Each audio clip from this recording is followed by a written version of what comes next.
Okay, so today's workshop is all about food waste, and I don't have much social media anymore, but I do. This is my email address that you can reach me on pretty much any time. My LinkedIn and my YouTube channel is called Eva the Vegan. So you can find me there, and this recording will be uploaded there. And I've also got a video to go alongside this workshop, just showing you how I make some of my own DIY stuff from my food waste. So first and foremost, some food waste facts. So in the UK, every year we throw away 9.5 million tonnes of food waste, which is pretty disgusting, and it actually costs, it's 19 billion pounds worth of food every single year that's thrown away.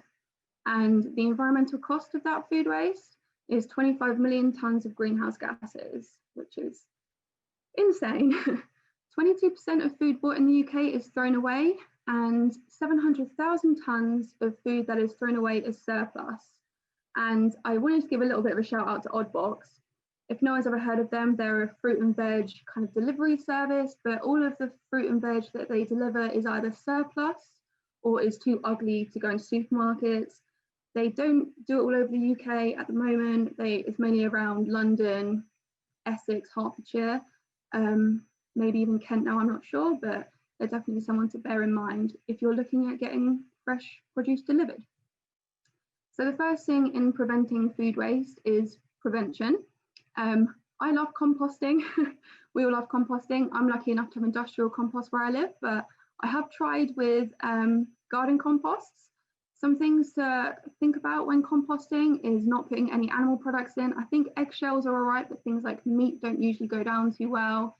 Citrus fruits and some like lemon peels and things like that tend to be a bit too acidic for all of the microbes that are breaking down the food, so they're not really liked that much. But coffee is a really great thing, ground coffee, to put in your compost, and composts don't really like pre-cooked food, so if you cook food, just eat it.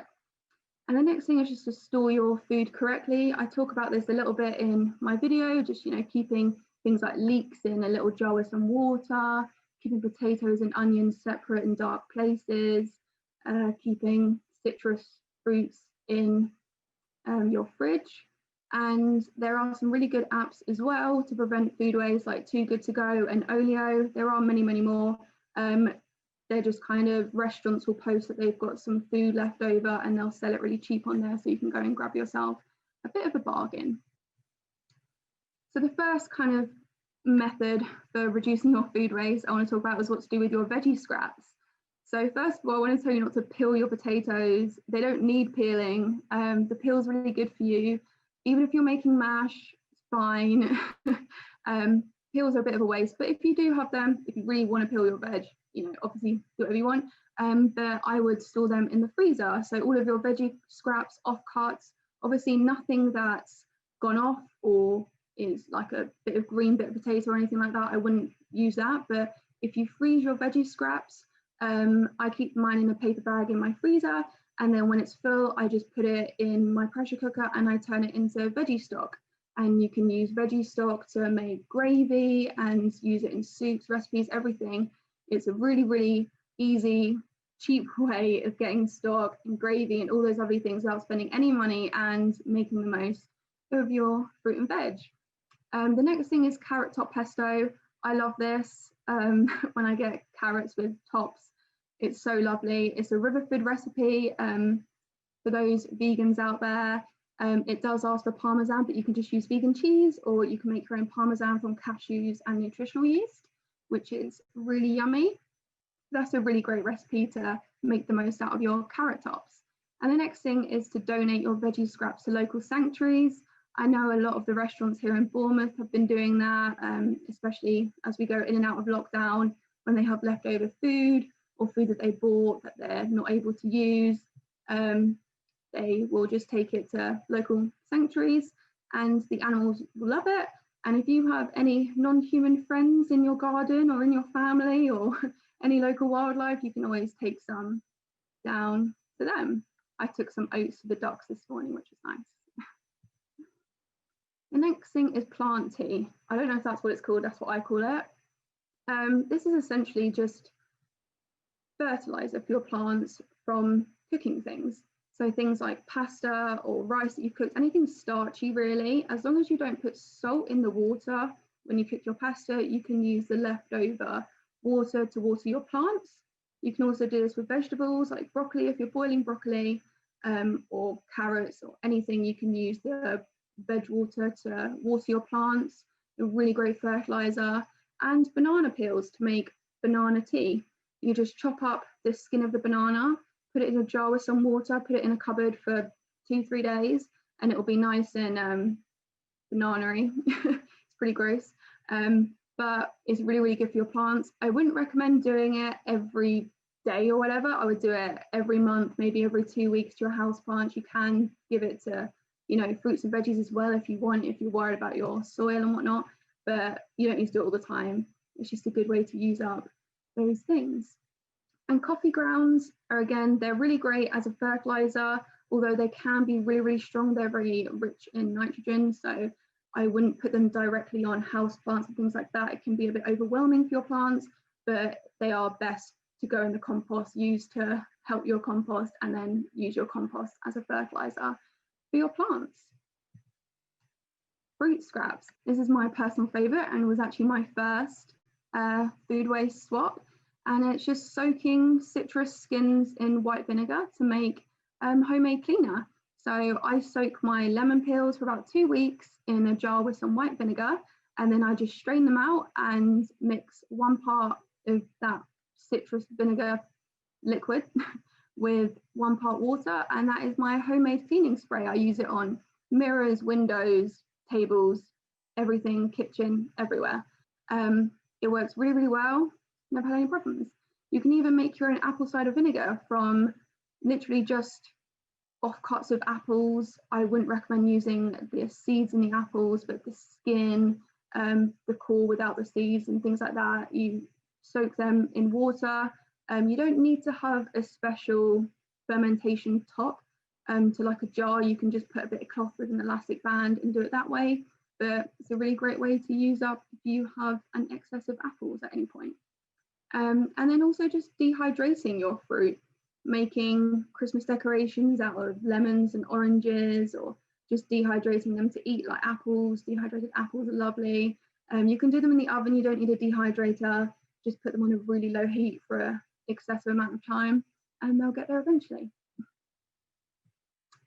The next one is to regrow. There are so many things that you can regrow, so many food scraps that you can regrow. If you buy kind of a pack of herbs or cuttings of herbs in your veg box or from the supermarket, you can just sit them in water and eventually they'll have a few little roots, which then you can replant. This is quite successful for things like basil. It is really good. You need to change the water every couple of days. But yeah, you can propagate herbs quite easily. Things like lettuce, leeks and spring onions that have got a really high water content are really good to regrow. You can just sit them in a jar with some water, just wait for them to grow roots. I have tried just putting them straight into soil. It's not quite as successful, but you can move them from a jar with water into soil. I would just make sure that the soil is really, really moist so that it's not too much of a shock to the plant you're regrowing. You can also regrow carrot tops. Sadly, you're not going to get a whole carrot, but you'll get the carrot tops. Again, you just need to leave enough at the top of the carrot for it to regrow, and then you can make more carrot top pesto, for example. Obviously, all of these things you can only do once. Really, you can't regrow it over and over again. I wish, but sadly not. And then sprouting potatoes. If you have any potatoes that are perhaps green or have started sprouting, just shove them in a bag with loads of soil and leave them, and you'll get loads of potatoes from it.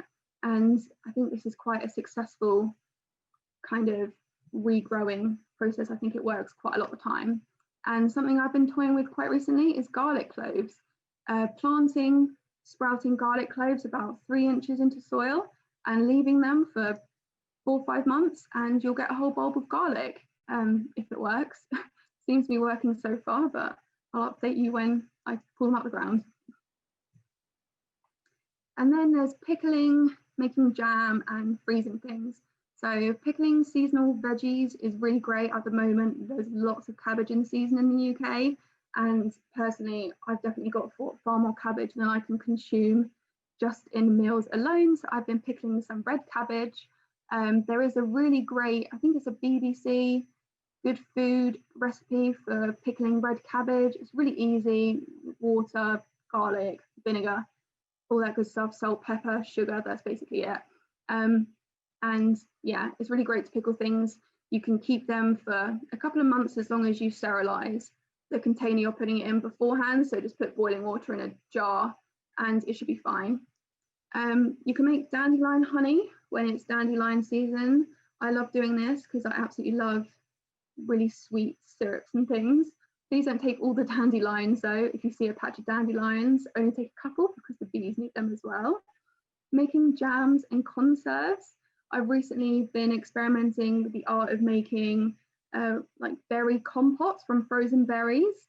It's getting there, but in the summer especially, or at the end of the summer, start of autumn when all the berries are in season, especially blackberries and things like that, it would be really great to make jams and conserves to take you through the winter.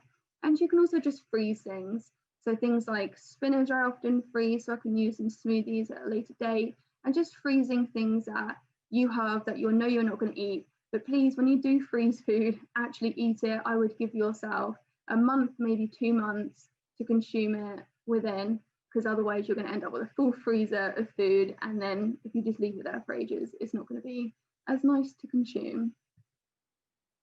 And then there's beauty products. You can, if you make your own oat milk like I do, you get this kind of oat pulp afterwards, or you can just use normal porridge oats. You put oats in your bath and you have an oatmeal bath, and it's really, really good for your skin. Quite messy, but really good. Using coffee grounds as an exfoliator, this is amazing. I love doing this. Again, it is very messy.